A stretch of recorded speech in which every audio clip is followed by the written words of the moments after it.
नमस्कार, आप देख रहे हैं कलम न्यूज। यहाँ एक और किसानों का आंदोलन दिल्ली के अंदर चल रहा है और किसान कृषि अध्यादेश जो 3 मोदी की सरकार के द्वारा लाए गए हैं उसका विरोध कर रहे हैं। और 20-21 दिन से दिल्ली के चारों तरफ किसानों ने मोर्चा लगा रखा है। वहीं दूसरी ओर भारतीय जनता पार्टी जो मोदी की सरकार के द्वारा तीनों कृषि अध्यादेश लाए गए हैं उसकी विशेषताएं भी बता रहे हैं। और उनका यही कहना है कि जो तीनों अध्यादेश लाए गए हैं वे किसान हित में हैं और किसानों के लिए हैं, आम जनता के लिए है। इसमें किसी भी प्रकार की किसी को भी, व्यापारी को, मजदूर को, किसान को, कोई इसके अंदर किसी प्रकार का नुकसान नहीं है। इसी की कड़ी में बीजेपी पार्टी के द्वारा यह निर्णय लिया गया था कि जिले वाइज राजस्थान के जितने भी जिले हैं वहाँ पर प्रेस कॉन्फ्रेंस कर मोदी सरकार द्वारा लाए गए तीनों कृषि अध्यादेश की विशेषताओं के बारे में आम जनता, किसान, मजदूर सभी के समक्ष यह जानकारी दी जाए कि मोदी के द्वारा जो तीनों अध्यादेश लाए गए हैं वे किसान हित में हैं। इसी की कड़ी में हनुमानगढ़ के अंदर आज भाजपा किसान मोर्चा के प्रदेशाध्यक्ष हरिराम रणवा और जिलाध्यक्ष बलवीर बिश्नोई और पूर्व मंत्री डॉक्टर राम प्रताप तीनों ने संयुक्त रूप से प्रेस वार्ता कर मोदी के द्वारा जो तीनों कृषि अध्यादेश लाए गए हैं उसकी विशेषताओं के बारे में जानकारी दी है और पत्रकारों से रूबरू हुए हैं। उन्होंने पत्रकारों से बातचीत करते हुए यही कहा है कि किसान हित के अंदर यह बिल लाए गए हैं और किसानों को विरोधी पार्टियां बरगलाकर दिल्ली के अंदर वहाँ उनको उकसाकर बिठाई हुई है।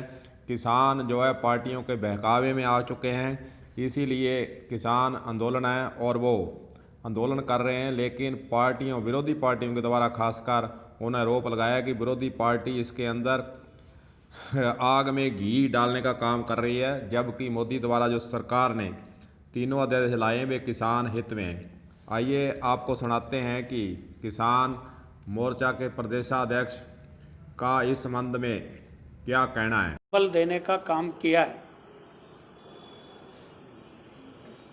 राजस्थान की सरकार को केंद्रीय कृषि मंत्री जी, कृषि सचिव महोदय और राजस्थान के हमारे नेताओं ने, सम्मानीय डॉक्टर राम प्रताप जी ने भी बाजरे की खरीद के लिए राजस्थान के मुख्यमंत्री को केंद्र से आग्रह करने के लिए यहाँ स्थानीय स्तर पर कहा गया। केंद्रीय नेतृत्व ने भी बाजरे की खरीद के लिए डिमांड करने की चिट्ठी राजस्थान के मुख्यमंत्री को लिखी। मुझे आश्चर्य है, पड़ोस के राज्य हरियाणा में बाजरा 2100 रुपये प्रति क्विंटल बिकता है और राजस्थान में वही बाजरा 1300 रुपये क्विंटल बिकता है। अपनी बात को छुपाने के लिए किसी आंदोलन का समर्थन करना लोकतंत्र में जनहित के विपरीत है। मैं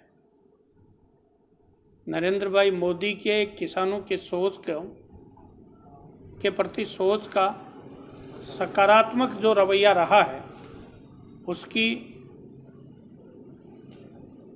भारतीय जनता पार्टी के किसान मोर्चे के प्रदेश अध्यक्ष होने के नाते समर्थन करता हूं। तीनों बिलों के समर्थन की बात करता हूं और आप सब के माध्यम से कहना चाहता हूं कि यहाँ का किसान इस बात को समझने की कोशिश करे, इस बात को समझने की कोशिश करे कि राजस्थान का किसान, राजस्थान में विशेष रूप से हनुमानगढ़ और गंगानगर में खेती करने वाले किसान, जिनको मंडियों से विशेष वास्ता रहता है, मंडियों में भी राजस्थान की सरकार ने मंडी टैक्स 2.8% जो कर रखा है उसको घटाने का आग्रह हमने भी किसान मोर्चा की तरफ से राजस्थान की सरकार से किया है। और मंडी की में खरीद नहीं होगी, इस प्रकार का भ्रामक प्रचार इन बिलों के माध्यम के बहाने से करने का प्रयास भी इस सरकार ने किया है। भारत के किसान भाजपा किसान मोर्चा के प्रदेश अध्यक्ष हरीराम का यही कहना है कि राजस्थान सरकार के द्वारा मांग बीजेपी के करने के बावजूद भी केंद्र सरकार को समर्थन मूल्य की वस्तुएं जो किसानों के द्वारा स्टेट के अंदर बेची जानी है उसके संबंध में पत्र लिखा जाना था, पत्र भी नहीं लिखा गया। जबकि राजस्थान में बाजरा 1300 रुपये बिक रहा था और हरियाणा, पड़ोसी जो राज्य है हरियाणा के अंदर 2150 रुपये बिक रहा था। जब उनसे कलम न्यूज के द्वारा जब पूछा गया कि जब आप तीनों कृषि अध्यादेश के अंदर किसान को जो छूट दी गई है कि वह अपनी उपज को कहीं भी बेच सकता है, तो किसान जब हरियाणा के अंदर अपने बाजरे को लेकर गया तो हरियाणा सरकार, जब वहाँ पर बीजेपी की सरकार है, खट्टर सरकार के द्वारा राजस्थान का बाजरा खरीदने से मना कर दिया। जबकि 1300 राजस्थान में, 2150 हरियाणा में बिक रहा था बाजरा। तो किसान उस स्टेट के अंदर जाता है जहाँ उसको उपज का ज़्यादा मूल्य मिले। तो इसका जवाब हरीराम भाजपा किसान मोर्चा के प्रदेश द्वारा टालमटोल कर ही दिया गया। स्पष्ट रूप से उन्होंने इसका कोई जवाब नहीं दिया कि हरियाणा के द्वारा बाजरे को क्यों नहीं खरीदा गया है। कांग्रेस पार्टी पर उन्होंने आरोप जरूर लगाया है कि केंद्र सरकार को पत्र तक सरकार के द्वारा समर्थन मूल्य की खरीद के बारे में नहीं लिखा गया। स्टेट की तरफ से ही पत्र जाने के बाद ही केंद्र सरकार के द्वारा कई वस्तुओं जो समर्थन मूल्य पर केंद्र सरकार ने खरीदी जानी है वे खरीदी जाती हैं। कांग्रेस पर उन्होंने और भी कई तरह के आरोप लगाए हैं कि कांग्रेस सरकार के द्वारा किसानों के साथ धोखा किया गया है, किसानों के कर्जे माफ़ नहीं किए गए हैं, बिजली के बिल जो रेट बढ़ाए गए हैं। इस प्रकार कांग्रेस पर इस प्रेस वार्ता के अंदर वे आरोप लगाते रहे।